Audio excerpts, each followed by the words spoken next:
ঠিক আছে, ঠিক আছে, ঠিক আছে, যে কথা পরিষ্কার বলার,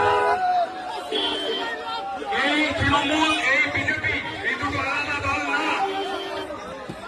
তৃণমূল পার্টির লোকেরা যদি এসে বলে আমাদের ভোট দাও, মুসলমান পাড়ায় যদি তৃণমূল এসে বলে আমাদের ভোট দাও, আমরা বিজেপির হাত থেকে বাঁচাবো, তৃণমূলের নেতাদের ডাকবে, ডেকে জিজ্ঞাসা করবে পরিষ্কার, আচ্ছা আরএসএস বিজেপি তারা স্বাধীনতা সংগ্রামে অংশগ্রহণ করেনি, তাদেরকে তোমার মমতা ব্যানার্জি দেশপ্রেমিক বলেছিল কেন?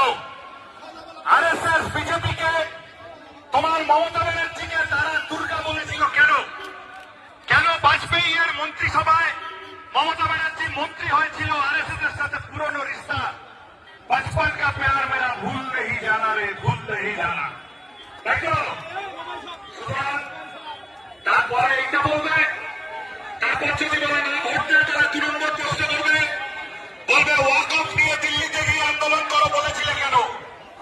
কেন বলেছিল?